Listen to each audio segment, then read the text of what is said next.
Children ran away from homes, often as a cry for help, but nobody believed them and they were sent back. For repeat absconders, life became far worse.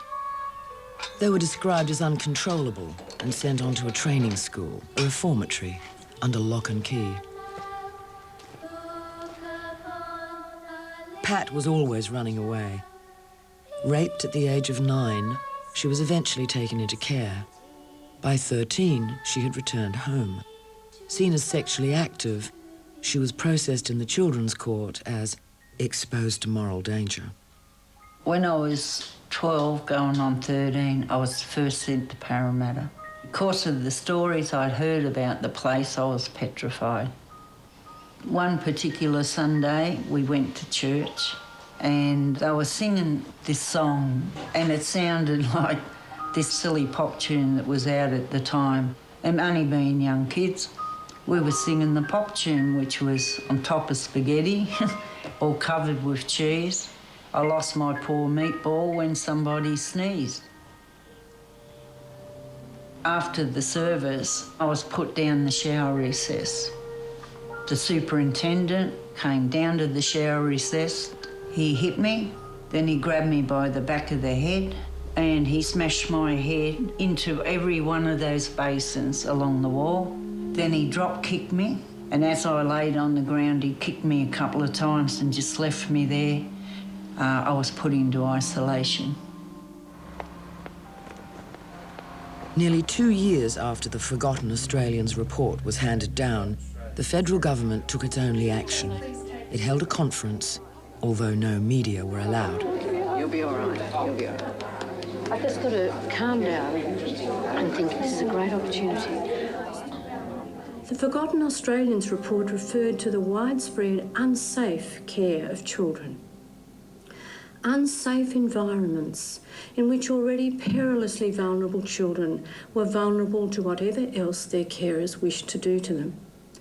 We who survived care are hoping, and I will say expecting, that unlike in our childhood days, we will be responded to with goodwill and compassion and a sincere commitment this time to do what is responsible and just. Thank you. There are no concrete outcomes, but it's a step forward. The churches, all the government welfare departments and the various care leaver groups are brought together for the first time. Yeah, certainly I don't think we came out feeling, do you, that anything had changed in terms of a commitment to Clan. It could have paved the way a bit for us. That remains to be seen. We still have our work cut out to keep lobbying for funding for Clan. Keep the doors open. Yeah. We've got a huge job We've got to keep the door, yeah. So how much money do you need to keep going over the next 18 months, let's say to the end of 2007, so you can work on this big picture issue and the relationships between all of the stakeholders? I think probably about 300,000 would give us a reasonable... Clan is determined to move beyond its hand-to-mouth existence. Joanna and Leonie seek strategic advice to broaden their funding options. If we get 50,000, we can do this. If we get 100,000, we can do that. If we get 200, we can do whatever. Because I don't think this will come easily or quickly. 300 still sounds like, in the current climate, a big ask. Everyone's sort of standing around in the circle waiting for someone else to make the first move. And so there's no commitment to the idea that we need care leaver services? No, there's a commitment to explore it. Who are these people who are considering, Paul? The past providers and governments are still considering whether or not they should support care leavers? Hello? We're waiting for people to acknowledge that this is a social justice issue that's long overdue and they're still fucking considering it? Hello? Oh, I'm sorry,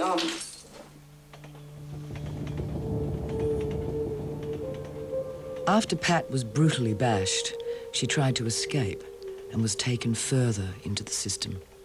I was given a dose of Laactil. I was then transported to the railway station where I slept all the way on the train. I was driven to the Hay Institution. Incorrigible girls were those considered untrainable in Parramatta Girls' Home. With no court hearing, they were sent to Hay in outback New South Wales and kept in the old colonial jail for up to 6 months. It consisted of 10 cells, jail cells. You had your hair cut halfway up your ear, around the back of the head. You marched everywhere. You were never allowed to look at an officer or another girl, always 6 foot apart. You were constantly being watched. There was just discipline, discipline, discipline. Yeah, I think I was there for about 6 months. Clan has a new office. An injection of state government funding has meant 2 extra part-time staff, but it's still a precarious situation. It was so exciting to have more space and carpet on the floor. It was a big gamble. The rent was about 10 times at least what we'd been paying, which was a pittance in the condemned building we used to be in. You're up because I'm putting her on, hang on. But we knew we had to generate more funding. That was a real worry. Our treasurer was tearing out her hair.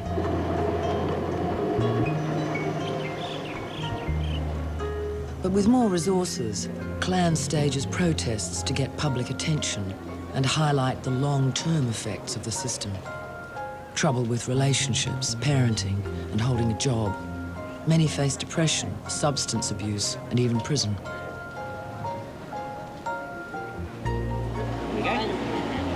Good on you. OK, Michael, have you got any more blood? Lawyers try to mount compensation cases, but they're taking on the state and the churches. Angela Cedrinas is a leading lawyer who represents over 800 care leavers, and her list is growing week by week. There are a number of barriers, legal barriers that we face, including the statute of limitations, which is a law which says these cases are all out of time. And a number of the churches who housed these children, they are hiding behind what you'd call a corporate veil. This is our legal entity. That entity had nothing to do with the abuse that happened to you. There's no other entity you can sue, therefore you have no one you can sue, full stop. The way they've organised themselves, we can't get them to court. And that, I think, is just such a fundamental breach of human rights. Far harder to prove are reports of mysterious disappearances and even deaths in care. What are your memories of that place? I had a beautiful little friend that was actually kicked and she died. Sister came rushing at her and kicked her and knocked her flying across the gravel, and she was bleeding and vomiting, and they took her to the hospital and she died in the hospital. Oh my God. So that was the day that I turned 7, the day that she died.